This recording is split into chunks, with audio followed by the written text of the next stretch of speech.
This last week, I had a great privilege. First Tuesday of every month, the pastors in and around the Tomball area gather just to encourage one another in prayer and in the Word. We rotate who hosts, and it was TBC's turn to host. And we had a full room, which was great to have the church office conference room, every chair filled with a pastor. And we are so for one another. Bayou City Fellowship Tomball, First Baptist Church Tomball, Redeemer Church, St. David's Reformed Church, River of Praise Church, and the list goes on and on, Church Project Tomball. And what we did is we spent time just talking with one another. What have been the best God moments we've seen this year? And there was a theme. The theme of our morning together that we thanked God for was the salvations that had been coming in our churches and the baptism testimonies of people being obedient to share their faith in Jesus publicly and be baptized. And we sat in a space of just remembering what all the Lord had done. And we lifted up our city together. We lifted up our churches together. And we did so without any kind of spirit of competition. And I believe that honors God. So we spent time just remembering how He has been at work. I don't necessarily know exactly what the Lord is going to do, but each church described the fact that people have been coming. People have been seeking. And we have been asking the Lord for this. And so just to have just a moment, just to sit in His goodness and to consider there are men and women who are rising up and living out their faith. They are rising up and saying, would you want to come and see? Would you want to come and hear what God is doing in my life or in my church? People are rising up and saying, come and see. And to celebrate that was just a privilege. I want Tomball Bible Church to continue to be a church that will rise up in faith. I know that you see the direction of culture. I know that it concerns your heart, your mind, not only for yourselves, but for future generations. And it may become more difficult in the days and months and years to come to rise up, but the call remains for God's people in every generation at all times that we must rise up in faith. We're going to see this morning the danger that faces God's people when we hesitate, or when we just flat out tell the Lord, pick someone else. I'd like for you to turn into the book of Judges with me, chapter 4. Judges chapter 4. As we've been going through this series of spiral bound, this whole image is around the idea that the further we go in Judges, the worse it's going to get for God's people. And this section is where the shift really begins. Judges is built in 3 sections. There's a prologue and an epilogue, and tucked in between the prologue and epilogue, there are 6 cycles, 6 stories about God's people turning their hearts away from Him, going into idolatry, going into sexual immorality, going into all kinds of pagan practices, and the Lord will raise up an oppressor, someone to afflict God's people. And then in the midst of that, God calls someone to rise up to be an instrument of deliverance upon the people's repentance when they cry out to the Lord. His pattern is to raise someone up to lead the people into deliverance. When that deliverer dies, the cycle goes that the people turn their hearts away from the Lord, and it goes on, and it's going to get worse and worse. These 6 cycles are broken down in groups of 3, and we've already had the first 2 in this first group of 3. We had Othniel. He was a great judge. Simple faith. Then we had Ehud last time. A strong deliverer, a faithful man. And now we come into Judges 4. Here's what we're going to do with our time. I want to orient us where we are with a map and kind of what's going on in the setting. I want to give us an outline because we're actually going to talk about 2 chapters in Judges, chapter 4 and 5. And then I'm going to do a read through of Judges 4, making some slight commentary on the way, and then we're going to look at what is to expect the unexpected. That's kind of what we need to look for in Judges 4. But ultimately, where we're going is to look at 3 remembrances for God's people when we rise, because that's where we're going to go. So let's just pick up to where we are. Let's look at a map. So this is a good portion of the land of Israel during this time. We've been mostly having the action so far in this region, even off the map. This is where so far the book of Judges moves south to north. And what's going to happen in Judges 4 is we're going to start out with an issue up here. There's going to be an oppressor rise up here. And a deliverer will be called from up here. And then the action of the battle is going to happen right around here, Mount Tabor, and then this river will be key. So this is where we're going to go. Judges 4 is Barak and Deborah's story. Barak and Deborah's story. Judges 5 is Barak and Deborah's song. So we have a story and a song, a narrative and a poem that stand out in this account. But I need you, with Judges 4, to just write in the margin or make a note on your device that a parallel passage or an important background passage is Joshua 11, 1 to 11. If you remember all the ones, you can't go wrong. Joshua 11, 1 to 11.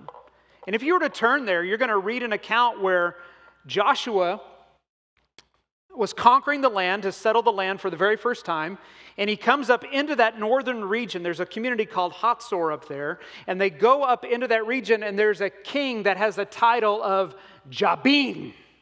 Can you say that with me? Jabin. That's kind of like Pharaoh. It's kind of like Caesar. It's a title. And Joshua conquers him. But what stood out about Jabin of Canaan is this brother had a lot of chariots. He had superior technology, superior firepower, yet God had called Joshua to go against this evil king, and guess what? The Lord won the day. It didn't matter that he had superior firepower or superior technology. The people of God were led by the Lord, and he gave them victory. So let's go into Joshua chapter 4 and read this story, especially with that in the back of our minds.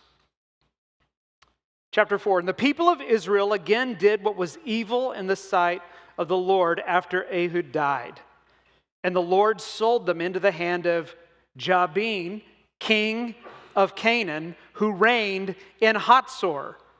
The commander of his army was Sisera, who lived in Harosheth Hagoyim. Then the people of Israel cried out to the Lord for help, for he had 900 chariots of iron, and he oppressed the people of Israel cruelly for 20 years. So what do we see that has happened in about 100 years' time? All of the ground that Joshua had taken in this region was lost again by the same kind of oppressor. The same group of people, the people of Canaan, led by another ruler of the same title. And why were the people so afraid of the king of Canaan? He had 900 what? Chariots of iron.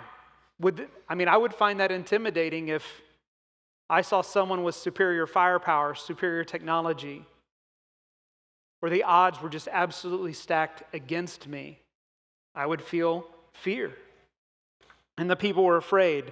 Now notice it says that the people were oppressed cruelly for 20 years.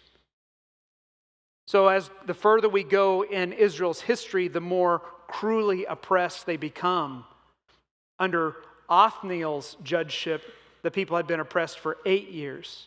Under Ehud's judgeship, they were oppressed for 18 years. And now here, they're being cruelly oppressed for 20 years. So the punishment season of their unfaithfulness is increasing. Now, if we know the cycle that's laid out in Judges 2 about what to expect in these cycles, we should now expect that the people would cry out, and they have, and the Lord would hear them and raise up a deliverer. Now remember, a deliverer or a judge in the book of Judges is what kind of ruler? Is this a judge that sits in a civil court, or is this a military leader? A military leader to bring military deliverance to God's people. They are being oppressed by wicked pagan nations. They need a military response to the oppression. So let's continue on. Now Deborah, a woman, a prophetess, the wife of Lapidoth, was judging Israel at that time. She used to sit under the palm of Deborah between Ramah and Bethel in the hill country of Ephraim, and the people of Israel came up to her for judgment. Now, what we do not get in the English text is what's happening to catch the reader by surprise. This is our first unexpected bit of information in this story. Instead of a military ruler being described, we have a woman. And the Hebrew language usually in its sentence construction goes verb first, then noun. The Hebrew statements usually start with the action word first, kind of like Yoda speak. Old have I become. Well, that's kind of whatever. Become old am I, is the idea of the Hebrew language in most sentence constructions. But here, you don't get the verb until the seventh word in. It goes, Deborah, a woman, a prophetess, the wife of Lapidoth, was judging Israel at that time. Her. The last word in the statement is her. And the indication of this, to catch the reader by surprise, is there is something awry in the people. It has nothing to do with whether or not Deborah was faithful to the Lord. Was she faithful to the Lord? Yes, she was absolutely faithful to the Lord. Miriam is listed as a prophetess. There are 5 prophetesses listed in the Old Testament. Deborah is the second one. Women could serve as a prophet for the Lord. She could deliver the word of the Lord to people. And in her ministry, she is handling civil cases much like Moses did. She had a location where people would come and say, what is the word of the Lord in this matter? What is the word of the Lord in that matter? And she would speak as a prophet to settle civilian affairs. But what I want us to understand is in this account, my contention is that Deborah is not the judge of this cycle. And the scriptures will explain. Verse 6, she sent and summoned Barak, the son of Abinoam, from Kadesh Naphtali, and said to him, has not the Lord, the God of Israel, commanded you? Go, gather your men at Mount Tabor, taking 10,000 from the people of Naphtali and the people of Zebulun. And I will draw out Sisera, the general of Jabin's army, to meet you by the river Kishon with his chariots and his troops, and I will give him into your hand. So if we could put the map up for just a moment. Can we go back to the map for just a second? So here's Bethel and Ramah, and that's Deborah's palm. So this is where she's at. She's in the land of Ephraim, hanging out here, faithfully living out her role as a prophet. And she sends a dispatch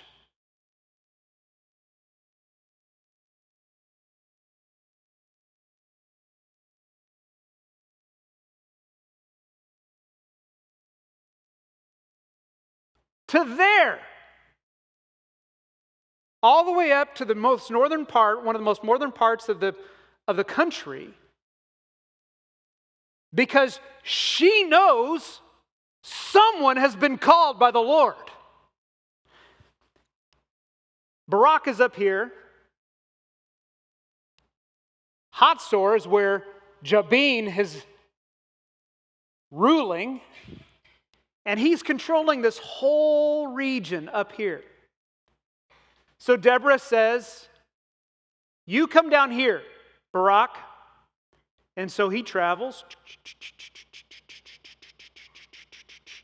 to meet her there. And she asks him a rhetorical question. Are you not called? Has the Lord not commanded you?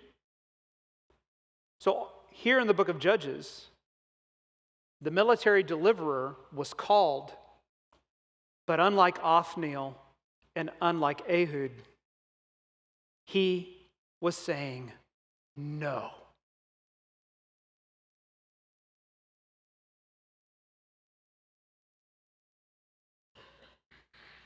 If this was a melodrama and we were sitting live, you would be booing right now. This is not good. This is really not good. So she asks him, has not the Lord said to you? Verse 8, Barak said to her, if you will go with me, I will go. But if you will not go with me, I will not go. This was a melodrama, you would again be doing what sound?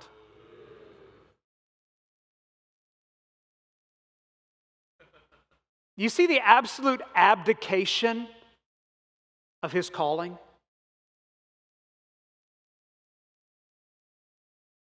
Had not Yahweh, God of gods, King of kings, said to him, rise up and go. And then he looks at this prophetess and he's like, if you'll go, then I'll go. He's treating her like some kind of rabbit's foot. He's more superstitious than anything else. Clearly, I perceive, young lady, that you are a prophet. Apparently, there is something special and magical about you. If you go with me, then I'll go. If you do not go with me, I will not go. This is to be the deliverer.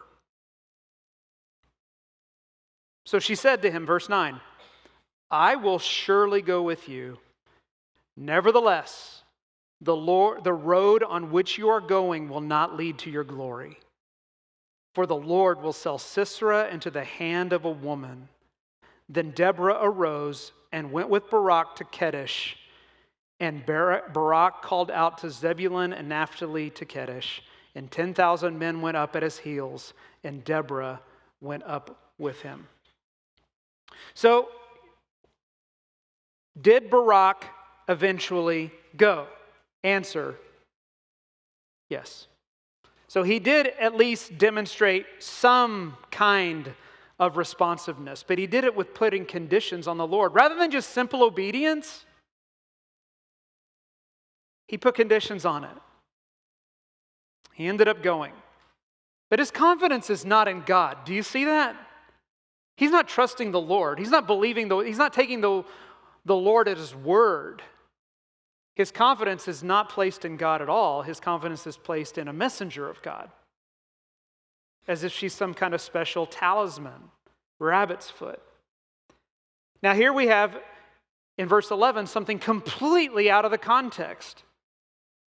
Now Heber, the Kenite, had separated from the Kenites, the descendants of Hobab, the father-in-law of Moses, and had pitched his tent as far away as the oak in Zaananim, which is near Kedesh. And you're like, what? Who? Where? And why?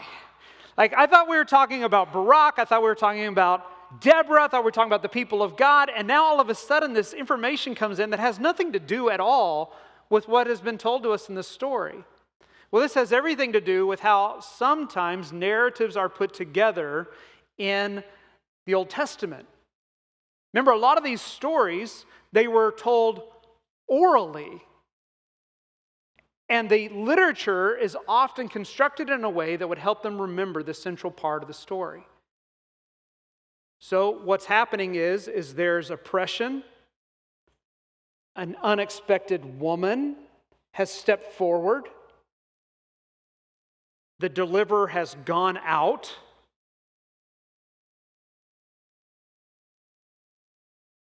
There are these Kenite people.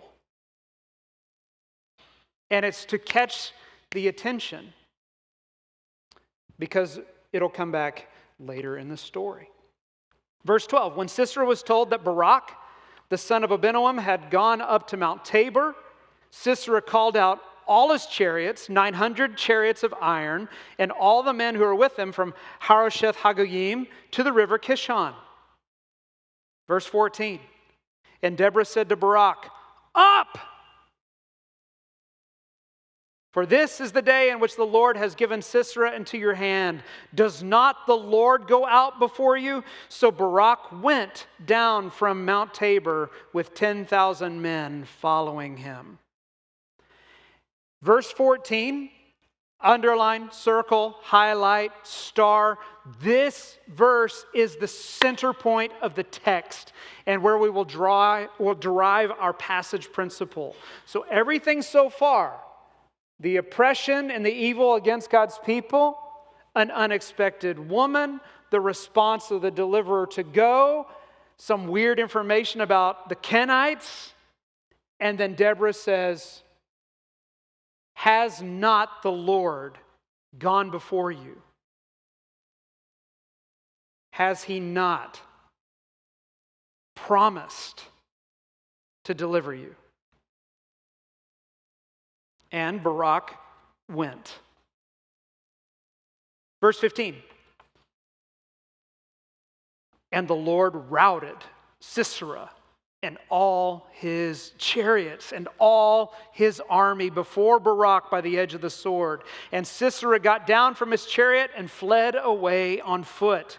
And Barak pursued the chariots and the army to Harosheth Hagoyim. And all the army of Sisera fell by the edge of the sword, and not a man was left. So as we follow the action, they're oppressed, unexpected woman. The deliverer goes forward. God will win the day. The deliverer goes and achieves victory. So now we're working our way back out of the story from the central point.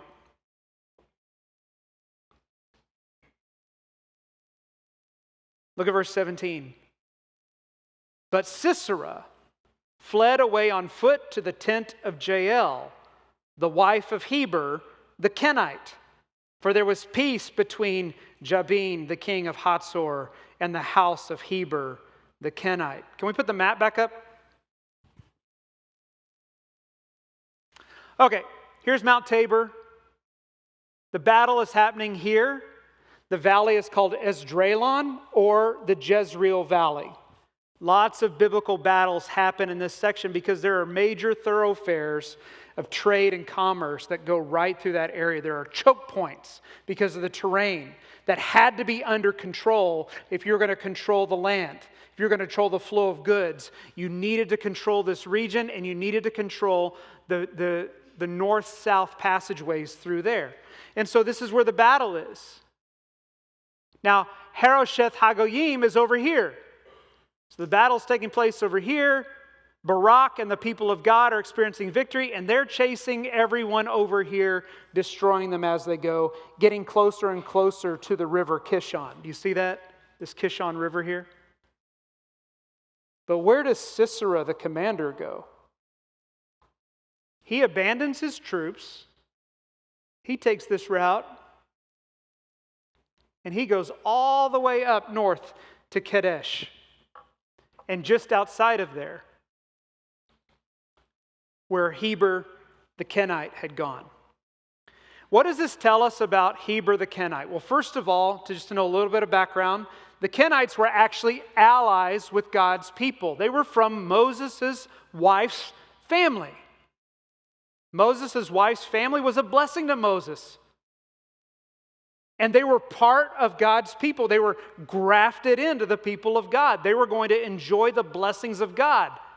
Heber, to move all the way into occupied territory, he's changed his allegiance. This dude has left the Israelites as allies. And he has gone into occupied territory, and not just across the border, he's gone deep into Jabin's area. Are you with me? So he's an ally to Israel's enemies. This is unexpected. Sisera sees a place to go in. He knows that in this area, people are at peace with his king. In verse 18, and Jael came out to meet Sisera and said to him, "Turn aside, my lord. Turn aside to me. Do not be afraid." So he turned aside to her into the tent, and she covered him with a rug. And he said to her, "Please give me a little water to drink, for I'm thirsty." So she opened a skin of milk and gave him a drink and covered him. How is Jael receiving him? She's receiving him like a what? Here's a blankie. Here's a little bit of milk for your tum-tum. How is she treating him? As if he is her what? Her child. Here's your whoopee. Little milk. She's treating him with unexpected kindness. He turns to her, I need rest, I need water. And she's like, have a blanket. Have some milk. He's just in there,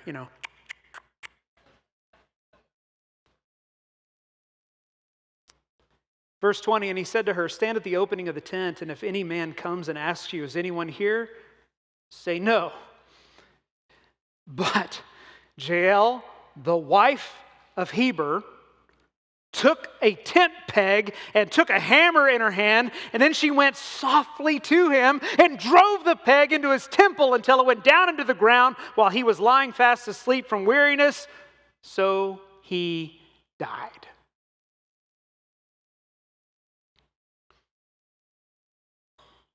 So if we're tracking with the story, there was an oppressor, an unexpected woman on the scene.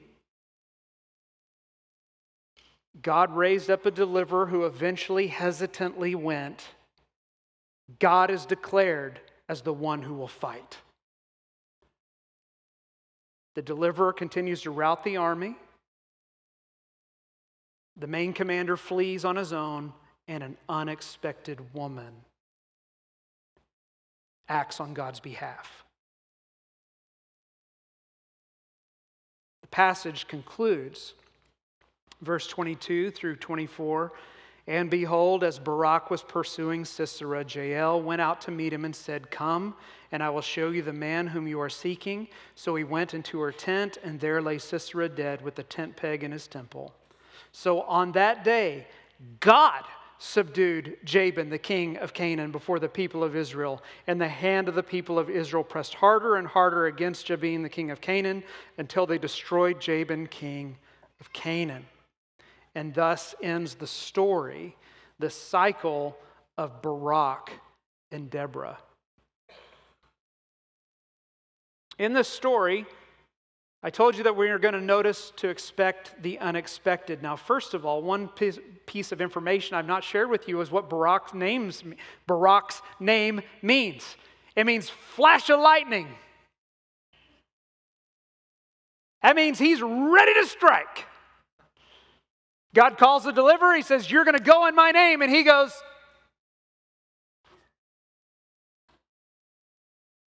and he does not act according to his name. He's a hesitant deliverer. So Judge Lightning Flash hesitated to deliver. That is not expected. Secondly, the women were fearlessly faithful. Now, please hear me. This is in a culture where women were, of course, called to be faithful. They were to live out their God-given calling. And here we have Deborah, a sister, a prophetess, fulfilling her calling. But the sentence construction in the original language and her place in the story leads the reader to automatically ask the question from an ancient Eastern mindset, where have all the cowboys gone?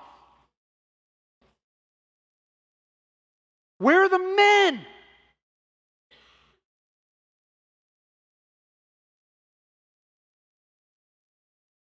Well, they're not responding.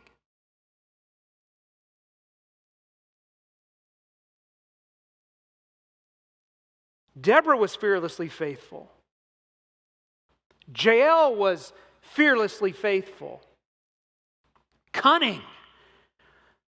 The driving the tent peg into the head is the same word that Ehud used when he plunged the sword into Eglon.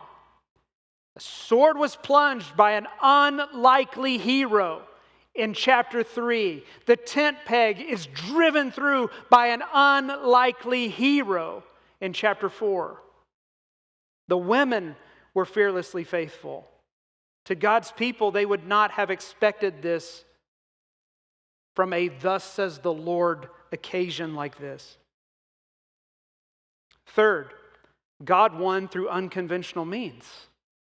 God won through unconventional means. First of all, he indeed used Barak's faith. He was hesitant, but did he ultimately go? He went. When Deborah said, "It's time, you got to go," did he go? Yes, he went. And so it's an unexpected twist that here you have the God of gods, the King of kings and the Lord of lords, working with such a flawed instrument like Barak. And we know that he's commended for his faith because, number one, y'all, he shows up in Hebrews 11 as an example of faithfulness. You may have heard of that. That's the faith chapter or the hall of faith. It's not Deborah. It's Barak. In 1 Samuel chapter 12, verse 11, Samuel lists out, or the narrator lists out the judges who stood apart. Guess whose name's on the list? Barak. It goes to show that God will use unconventional means, even using someone of little faith, to accomplish his purposes. Maybe you'll think about Jonah. Jonah, who ran from God when he was called to rise up. Yet God used him anyway. Maybe you think about Moses, who said, I can't I can't talk well. He was hesitant, and yet God used him. So that is God winning through unconventional means. And then pagan flood. Pagan flood. The tent peg from Jael and then flood. So where in the world does this come from? Well, this information is given to us through the song in Judges chapter 5. So Judges 4 tells the narrative. Judges 5 tells what happens through song. So I want to draw your attention over to Judges chapter 5. If you look at verse 21, it says, the torrent Kishon swept them away. The ancient torrent, the torrent Kishon. March on, my soul, with might. What this tells us is God won the day by bringing a flood, which is exactly what he did to all the charioteers who were chasing after Moses and the people out of Egypt. God using unconventional means to prove that this was by his hand. So as Barak went down and is pushing the forces of Canaan closer to the Kishon River, the Lord floods the Kishon River to trap all of the 900 chariots in the mud. Literally dead in the water. And then, according to the song in verse 26 about Jael, well, verse 25, he asked for water, she gave him milk. She brought him curds in a noble's bowl. She sent her head to the tent peg and her right hand to the workman's mallet. She struck him. She crushed him. She shattered and pierced his temple. This was the lyrics to the song.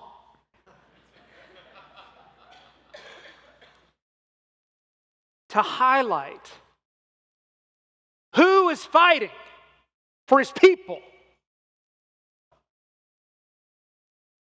It's the Lord. And he wins through unconventional means. See, verse 14 is the center point of this story that is laid out in this kind of fashion where the events parallel themselves, coming to a central point, and that's verse 14. And so the passage principle is this: God is a warrior who fights for his glory. God is a warrior who fights for his glory. He is not out to make any name famous other than his own. God is a warrior who fights for his glory. That is his end game. That his name would be praised among all the nations, that he would bless a nation who would trust him, who would rise up in faith and go in his name and live in his name. And through them, he would reach the nations that they too might glorify his name. God is a warrior who fights for his glory. This is the central theme of the entire cycle. Listen to how Moses described the Lord. The Lord will fight for you in Exodus 14:14, and you have only to be silent. Revelation 19:11 gives a vision of when Christ will return. It says, then I saw heaven open, and behold, a white horse. The one sitting on it is faithful and true, and in righteousness he judges and makes war. This is our God, who is a warrior who fights for his glory.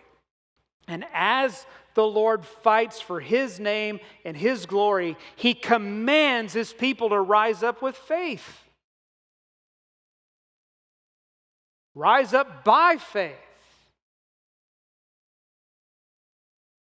This is the command in every generation, to rise up by faith. It's not a suggestion, it is a command.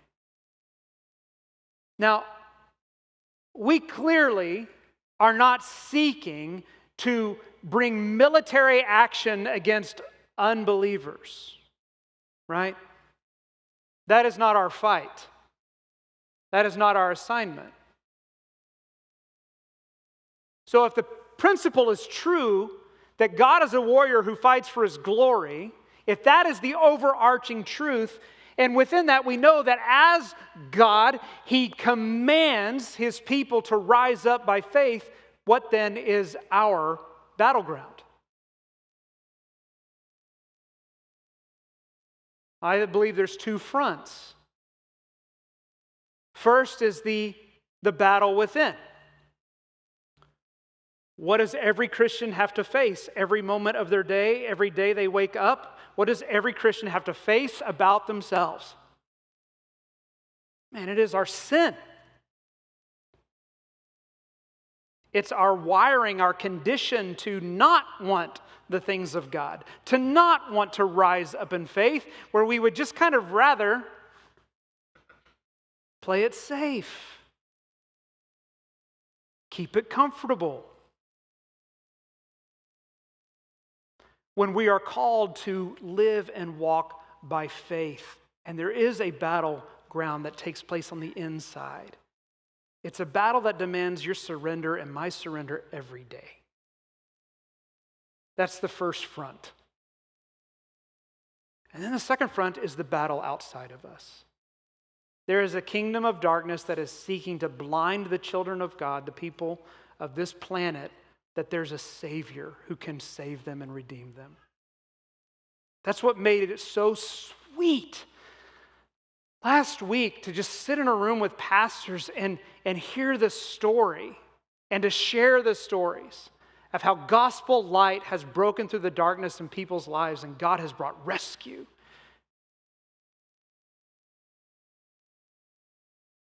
And you and I are commanded to rise up by faith. You knew that when you came in.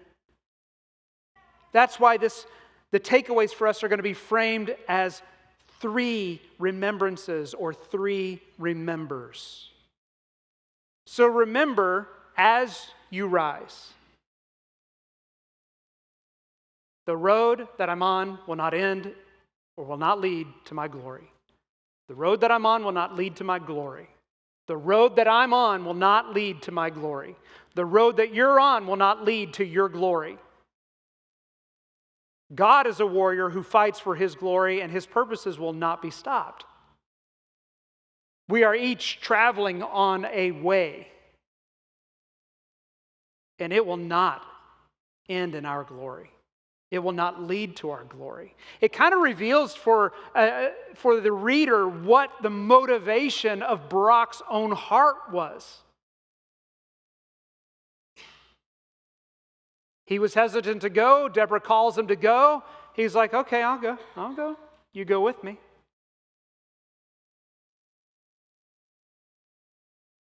And then the Lord speaks right into what I believe is the motive of his heart. And she says, the road that you're on will not end in your glory. The Lord will give this to the hands of a woman. So it's just a remember, y'all. The road that we're on will not lead to our glory. There's a trap for every pastor everywhere who's seeking to be faithful, and that is to be encouraged. I'm not saying don't encourage your pastors or your elders. I'm just saying there's an inherent trap to that. Because let's say you encourage me, and yet maybe in my own devotional life I have not been leaning in that closely or that in a disciplined fashion to the Lord. And so then that encouragement can turn into a source of significance. And I keep drawing from that well the praise of people, the admiration of people, the respect of people. Let me fill my cup up with that juice. Instead of just sitting in the identity that is done and declared that I am adopted into his family through Christ. He is my identity. He is my significance. Yes, I'm to be faithful, but I am not to draw anything of my source of my significance from anything other than the truths of God. This God, whose ways are perfect, whose word always proves true, and is a shield for those who take refuge in him. That is my source of significance, and it's yours too. Whether we are receiving praise or we're believing lies about our own worthlessness, we are drawing from poison if we're seeking identity in that. Does that make sense? Remember, as you rise up, the road that you're on will not lead to your glory. The Lord does not share His glory. Second, if I do not rise, He will raise someone else up. If I do not rise, He will raise someone else up. Do you believe this is true? If I abdicate my responsibility and I go hands in my pocket, or worse, I just go headlong into rebellion and sin, lose my place, I mean, wouldn't Tomball Bible Church just struggle forever? No. Next one up. Next one up. If you don't rise, the Lord will raise someone else up. If you don't invite, then those people may not be invited through you, but God will use some other means of rescue. You have a way that has been charted out for you. The Lord goes before you. The Lord is the one who fights for you. The one is the one who sets the stage for you to walk in faithfulness. He's asking you to trust Him, to believe in Him, and to follow Him. Not for your own glory, but only for His. But if you don't rise up, He will use someone else. Fathers, you must rise. Mothers, you must rise. You must rise to your knees and pray. You must rise for your devotions, your time to understand who God is in His Word. If you do not rise, someone else will. Remember, as you rise, if I do not rise, He will raise someone else. Thirdly, if I do, He'll use my faith for His glory. His ways are perfect. The word of the Lord proves true every time. Even for a hesitant lightning flash named Barak. God took a small amount of faith and accomplished His purpose through it. This should be great assurance for us. This should fuel us. This should give us great understanding and fuel our belief to say, I will stay the course. I will stay focused on glorifying my God because He will take my fish and my bread and He will multiply it for His purposes to accomplish that which He intends. Remember, as you rise, the road that you're on will not lead to your glory. If you do not rise, He will raise someone else. If you do rise, He will use your faith for His glory. So the question, will you rise?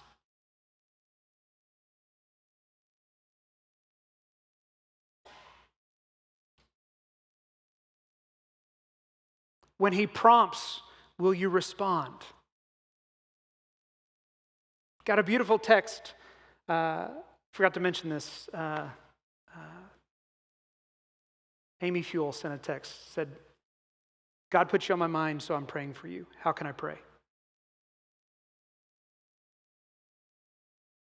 This is how you can pray. Thank you so much. Thank you for doing something that you were prompted to do.